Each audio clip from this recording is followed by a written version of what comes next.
This is Mike from mpcstuff.com. Today we're going to show you a little bit, not an MPC, but I think a lot of the MPC users, it's something that we enjoy and we use as well. Is going to be here. I have the SP404. This is the SX version. They're all pretty similar on taking them apart.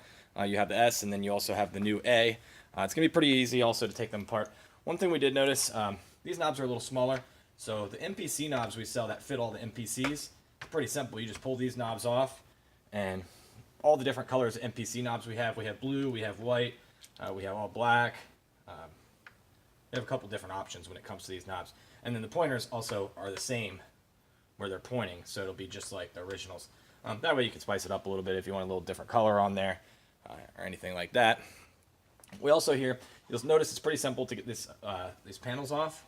First thing we're going to do, we're going to take our knobs off. And we also sell the original knobs as well at mpcstuff.com, as well as the pads. We have different pads for the different ones, although they fit. All the different models will fit the same pads.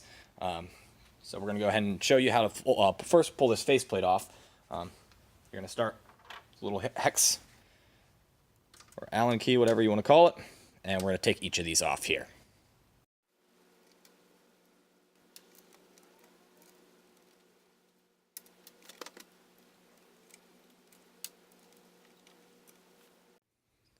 Alright, now that we have all four of our screws out and we have those off, you'll see that this panel will come easily right off the top.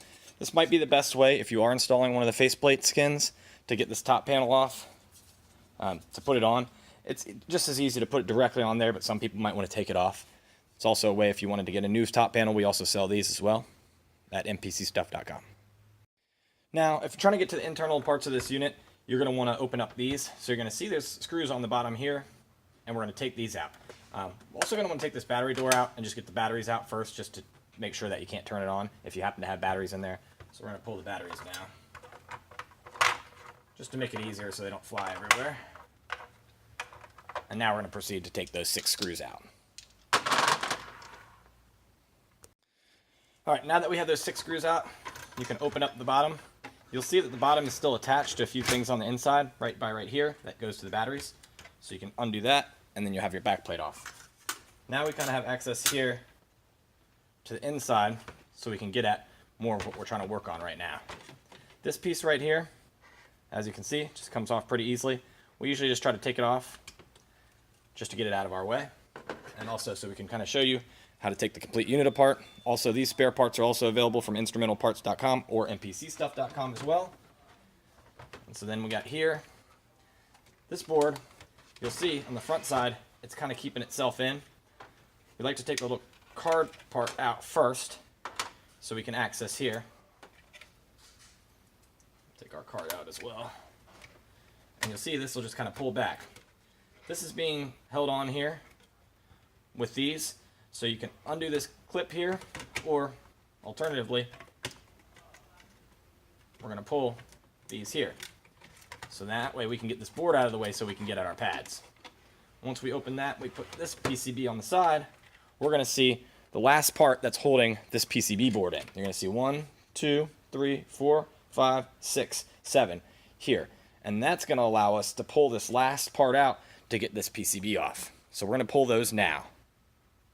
Alright, once you have those 6 screws, or sorry, 1, 2, 3, 7 screws out, you're going to put them aside. Right here, you're going to see these little clips that need to push inward. You're going to kind of be able to see each one needs to push inward to pull this bracket part out. Once we get that bracket out, it will allow us to pull up our PCB. This PCB is the one with all the lettering on it, and this is how we get access to our buttons and pads. The pads here you see are available at mpcstuff.com, and you can get the replacement style that go over here if your pads are worn out. We also have this replacement button set as well at mpcstuff.com. We do sell the other parts as well if you need some of the encoders. These 3 are the same. This one is slightly different. So those are the 3 that would need to be soldered in. We also have the full PCB boards and other things for this unit. So now, as you see, this is how you take apart the SP404 series. If you need anything else, feel free to email us at sales@mpcstuff.com. To put this back together clearly would be the opposite of the video, so if you want to watch the video and put it backwards to see where everything's going to go, make sure